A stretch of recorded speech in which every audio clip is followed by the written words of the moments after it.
big week in high tech. Oh, yeah. Of all things, China comes out with a new AI program which they develop on a shoestring for nearly nothing. Yeah. Called DeepSeek. DeepSeek, yeah. And nobody's sure yet how good it is, how effective it is. But one thing they do know, it's very inexpensive. It costs them $6 million or so to develop it. Whereas NVIDIA spent hundreds and hundreds of billions to develop their model. Mm-hmm. And the other thing is that it uses very little energy. And the technology is not as advanced for the chips. Right. So essentially, the US was not giving the technology over to China. Right. So then they had to build an AI with much older chips. Mm-hmm. And from what we know so far, it sounds like it can match performance. Yep. And I love it. I see all of the people in your business using AI to help them write letters, write proposals. They sound like polished professional writers. I know. It's really funny because I have a few people in my system who don't speak perfect English, even less so than me. And they used to write to me, and it would really be hard to understand what they're trying to say. Mm-hmm. And now suddenly I'm getting these very eloquent emails overnight. And I'm like, wow, you took a language class, huh? This goes to show the core of innovation. Mm-hmm. AI doesn't invent AI. People do. AI doesn't truly innovate. It's not curious. It doesn't have desire. It doesn't take initiative. It's never been hungry or cold or happy. And so there's something that the human factor brings to bear, a cultural thing. Now, you worked with May, Xing Mei in Austin. She's one of your people. And then you had a need to open a business in the U.S. And we really learned something about the Chinese culture that I've not seen in any other culture. Mm-hmm. What happened exactly? She was originally from Taiwan, but had lived in the U.S. for quite some time. She was a finance professor, and later on became an entrepreneur. And we worked on some projects together. And we wanted to open a company in a state that I did not have any team members. And she literally said, "Oh, let me talk to my family and I'll get back to you." So she found a cousin of a cousin that she had never met. But literally with one phone call, he went out and handled everything for her. And no money exchanged hands. He just did it because we are family, right? Mm-hmm. And then, as I recall, the banking was handled. The startup papers were handled. We never saw the guy or met the guy, and yet he was in complete service because you were now, through her, part of that extended family. Mm-hmm. Where in the U.S. will you find that kind of a culture? In which business? No business. What about in the EU? You're not going to find it.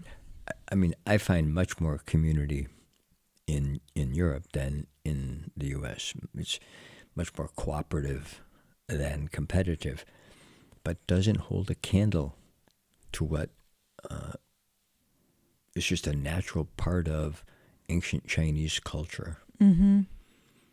The economist said, well, their government doesn't interfere as much. Well, that's not true. Just in a week, in a few days, China shut down 3 companies, cut them off from their banks because they wouldn't toe the party line. The government isn't responsible for that level of cooperation. It's hardwired. It's baked into the culture, and it's based on an old philosophy, Confucianism, where he said when the father is the father and the mother is the mother, and the oldest son plays the role of the oldest son, and the youngest daughter plays the role of the youngest daughter, the family is in harmony. When the family is in harmony, the village is in harmony. When the village is in harmony, the country is in harmony. And they really have this. Mm-hmm. Now, it happened again. You had to go to Australia on a project. Mm-hmm. And again, May stepped in. What happened? This was a while back, so I don't remember the details. I just remember her making a phone call again, and it was done.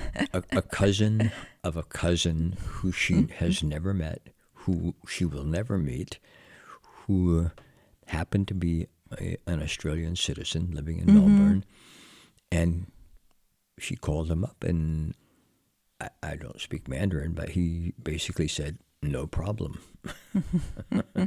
And it all got taken care of. Mm-hmm. In matters of technology, Americans throw billions, even trillions, into buying the latest, greatest technology. Europe mostly flounders. They started up a battery company in Sweden. They had plenty of funding. They had contracts already to provide batteries for the cars for Volkswagen. So they had everything was in place for them to finally have a great technological achievement. They went broke. Why? Because money doesn't solve problems. And even superficial cooperation and banking and, let's say, mechanical sorts of collaboration, such as you see in the West, it really doesn't get the job done. Mm-hmm. In China, I don't know what happened with that particular DeepSeek. DeepSeek. There's so many deep this and deep that. Okay. Yeah. So DeepSeek, I am very sure those guys said, oh, I have a friend in this country or that place, and I'll give them a call, see what they see. And behind the scenes, this familial, this culture of family matters. We take care of each other. And it has the power to on a given day, they put out a $6 million project, and within a few hours, NVIDIA lost $600 billion. Mm-hmm. I added that up as if I used a metaphor, like if time were money, because when you think of a million, it's like this big, and you think of a billion, wow, it's really bigger, maybe twice as big. You don't think that, but your mind can't quite grasp how much more that is. But in fact, 1 million seconds is 11 days, roughly. 1 billion seconds is 32 years. Now, if you translate that to this particular event, the Chinese firm invested 66 days in seconds, 66 days worth of seconds, and they had AI that's competitive with anything on the market except way cheaper to use, cheaper to the consumer, and uses much less energy. On the same day, NVIDIA lost 8,000 days. 70,000. 70, oh. More than 70,000. Ooh. It's a metaphor, obviously. We're Yeah. taking Yeah. time and money and mixing it. But it's just to make an example to see the vast difference. I'm sticking with 8,000. I'm pretty sure that the losses have continued to accrue. 70,000 days. 70,000 days. Oh my God. 66 days versus 70,000 days. Oh That's my right. God. 192 years. And the American stock market had the biggest single stock loss since the Great Depression. They lost over $1 trillion just on all the trading, because NVIDIA is entwined with a lot of other companies in the U.S. So people went in there, started dumping their stock, and more than $1 trillion walked out the door. And this is what, let's say, American companies don't get, what European companies don't even know exists. That it's that the human culture has way more power to bring about innovation than breakthroughs in technology.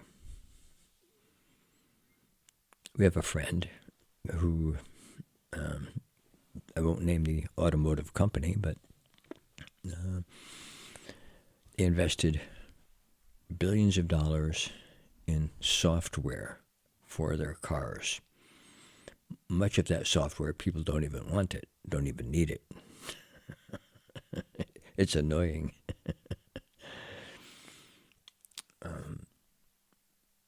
They put all that money into it, had almost 200 engineers working on it full time for 4 years. And when it was all done, it was already outdated, and it's sitting on a shelf in the cloud. Are there shelves in the cloud? Well, it's in the cloud, and it is, let's say, on the back burner, and they're never going to use it. Billions and billions of dollars down the tubes. How many companies are making that mistake when their real issue is they don't have a deeply cooperative culture? I was reading today that somebody took a tour at one of the German automobile firms, and as they were showing him around the plant, and here we're building this and doing that, the person was very proud of the fact that it takes 8 years from design to when there's an actual final product. So she was selling it as a great thing, pointing out how much time and work goes into it and how precise it all is. And then he asked, well, could that be one of the reasons why the German automobiles are not doing so well right now compared to China, who, they're churning out vehicles and new designs very quickly. Yeah. Better cars at lower prices. Mm-hmm. Yeah. What a change from back in the day. An American official went to China, and they were building that massive dam on the Yangtze River. Mm-hmm. And there were hundreds and hundreds of thousands of guys out there with shovels. Mm-hmm. And he said, why don't you get a couple of bulldozers to do all of that work? And his host responded, because we're trying to create jobs for as many people as possible. His comment was, well, why don't you just give those guys teaspoons then?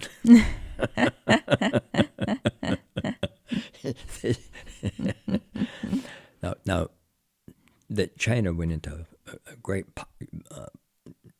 let's say, poverty cycle. Yeah. Using that old communist doctrine. But when they began to combine, watching out for the people with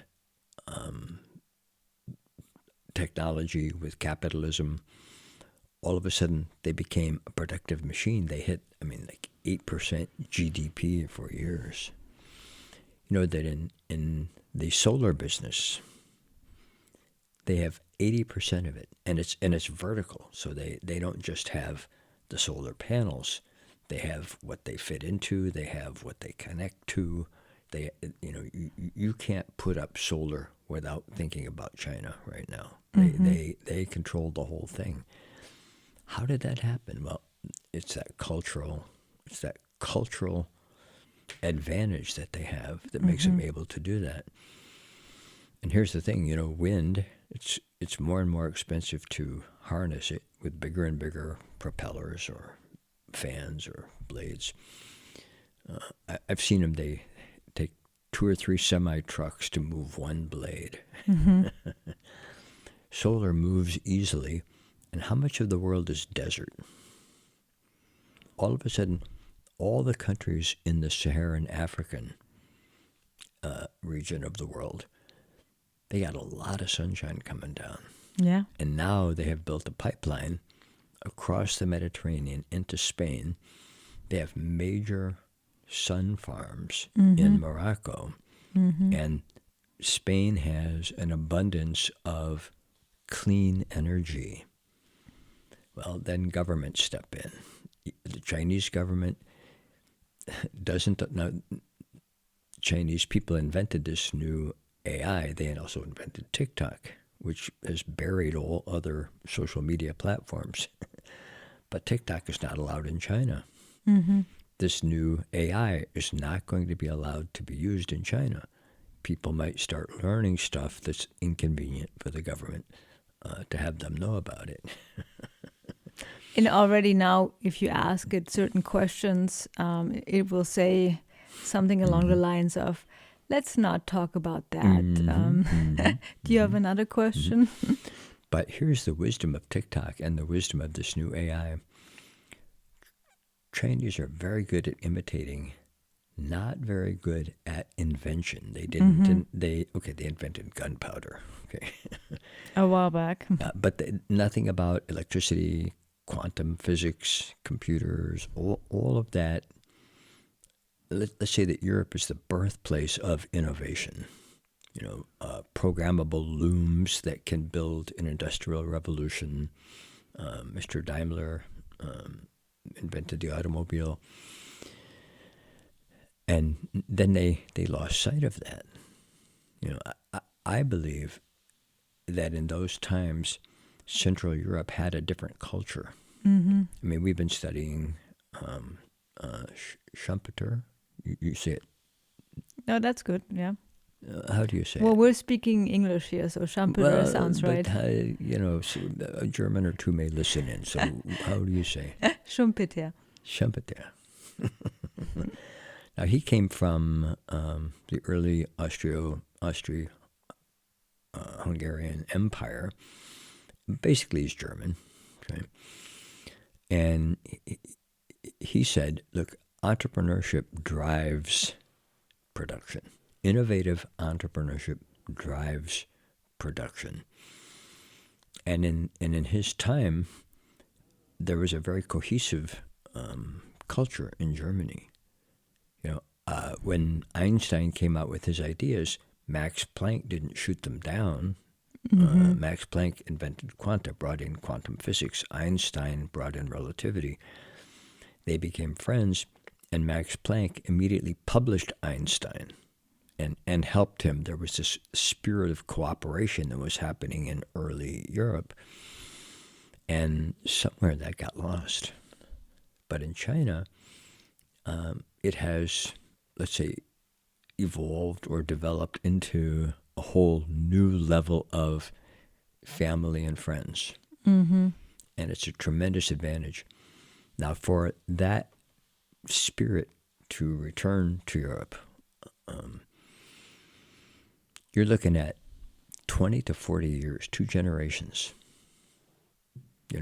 Max Planck famously said, progress moves forward one funeral at a time.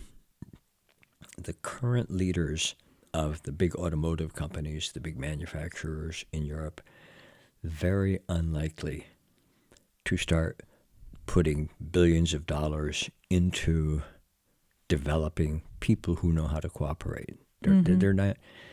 They don't see the value of transforming their culture. Instead, they're going to spend, I say, $5 billion on American technology, Rivian, something like this. Some company that's got the next cool gadget that they can use to so-called improve their product. They're going to keep falling further and further and further behind unless they transform their culture. Now, try telling that to the leader of a major European firm.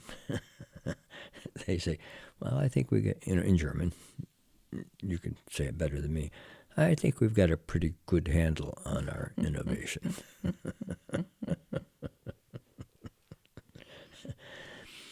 So we'll see if they snap, if they wake up to what they need to do, which is to take their Gen Z leaders and put them into a essentially 20, 30, 40-year learning curve on how to win trust, how people take care of each other. What is the experience of the end user? Are you building cars and adding gadgets for you to make more profits? Or are you doing it because you really care for and care about the people who build those cars and the people who buy those cars? So that's going to need a mindset, and 1 or 2 generations of leaders are going to need to pass on through before people your age, millennials, Gen Z, realize, hey, innovation is a people thing. It's not a machine thing.